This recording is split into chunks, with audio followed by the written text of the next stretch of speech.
Cet appartement était mon refuge, ma petite oasis de paix au milieu du chaos de la ville. Chaque recoin de ces 3 pièces lumineuses, baignées par la lumière dorée du soleil matinal qui envahissait les grandes fenêtres, était un petit bout de rêve durement gagné. J'ai travaillé dur, abandonné les petits plaisirs, économisé chaque centime pour transformer cet espace en quelque chose de vraiment mien. J'imaginais des matinées paisibles avec l'arôme du café frais, des nuits silencieuses et la certitude que personne, à part moi, ne dicterait les règles de cet endroit. Mais depuis quelques mois, ma maison ne m'appartient plus. Tout a commencé par une demande, temporaire. Le beau-frère a appelé pour dire qu'il avait besoin d'un logement pour quelques semaines, jusqu'à ce qu'il trouve un emploi. Il est arrivé avec 2 valises et la promesse que cela ne durerait pas longtemps. Dans ma naïveté, je pensais qu'aider la famille était la moindre des choses. Puis, sa belle-mère est arrivée, justifiant que la vie à la campagne était monotone et que la ville offrait plus d'opportunités. Je croyais toujours que c'était un passager. Mais les semaines se sont transformées en mois et j'ai peu à peu perdu le sentiment de rentrer à la maison. L'entrée est devenue un obstacle, des chaussures éparpillées qui me faisaient trébucher, des sacs et des sacs jetés à travers le couloir comme s'ils faisaient partie de la décoration. L'évier était toujours plein de vaisselle sale, que moi seul semblais voir.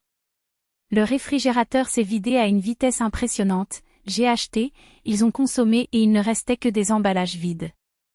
Les factures n'arrêtaient pas d'arriver et le fardeau financier retombait entièrement sur moi, comme si l'argent poussait sur un arbre.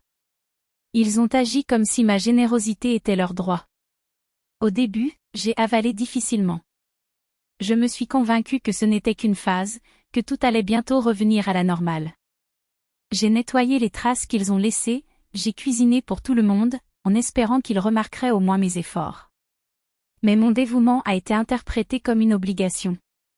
Petit à petit, l'envie de rester à la maison s'est transformée en aversion. J'ai passé plus de temps au travail, trouvant des excuses pour ne pas revenir, tandis qu'une sourde frustration grandissait en moi. Le sentiment d'être utilisé, d'être devenu un coffre-fort sur pattes et un domestique sans salaire, devenait insupportable. Je savais que si je n'agissais pas, un jour je me réveillerais chez moi en me sentant comme un étranger. Jusqu'à ce que cette nuit vienne. Une journée de travail épuisante, pleine d'exigences et d'erreurs des autres à résoudre, et je voulais juste du silence, un thé chaud et le confort de mon propre espace. Mais lorsque j'ai ouvert la porte, j'ai été accueilli par l'odeur de l'huile brûlée et le bruit assourdissant de la télévision. Le désordre à l'entrée était toujours le même, les chaussures entassées, la veste du beau-frère jetée par terre comme si le cintre était un objet décoratif. Dans la cuisine, il était assis à table, absorbé par son téléphone portable, mâchant bruyamment des chips. La vaisselle sale s'entassait et une poêle à frire carbonisée attendait sur le brûleur de la cuisinière. Il ne m'a même pas regardé, se contentant d'un commentaire sec, « As-tu acheté du pain ?» Depuis le salon, la voix de la belle-mère résonnait, « Tu es en retard, le dîner est froid. » Quelque chose en moi s'est contracté. Je suis entrée dans la pièce en essayant de l'ignorer, mais leurs paroles me hantaient, comme s'ils voulaient que j'entende chaque syllabe. Elle ne pouvait pas y faire face seule, a expliqué sa belle-mère. Nous sommes une famille et elle ne dit même pas merci. Famille. Le mot faisait mal. La famille est soutien, soin, réciprocité. Ce que j'y ai vu, c'était du parasitisme déguisé en affection. J'ai revécu les mois de coexistence forcée, pas de factures payées, pas d'aide pour le ménage, juste des demandes et des critiques voilées. La goutte d'eau a débordé. Je suis retournée dans la pièce avec une détermination que je ne savais même pas avoir. Ma voix était ferme, aiguë, sans aucune possibilité de réponse. Assez. Prends tes affaires et sors de chez moi. Je ne suis ni une banque ni l'employé de qui que ce soit. La belle-mère resta bouche bée, le beau-frère laissa tomber lentement le paquet de chips. Le silence qui tomba était dense, presque palpable, rompu seulement par le bruit assourdissant de la télévision. Ils m'ont regardé comme si j'avais commis un sacrilège.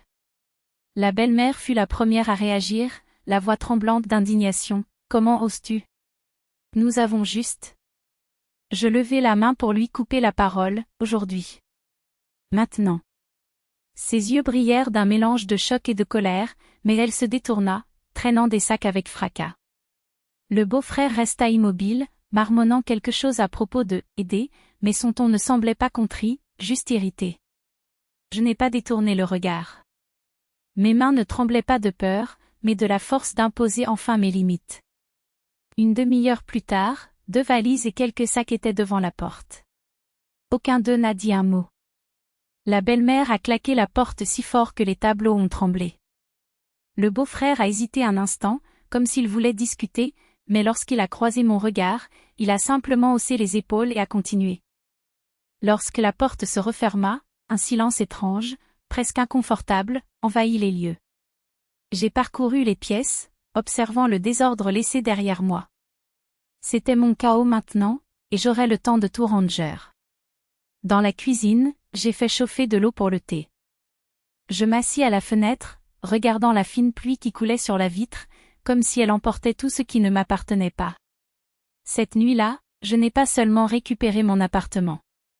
J'ai retrouvé quelque chose de bien plus précieux, le droit de décider qui mérite de faire partie de ma vie et qui ne le mérite pas.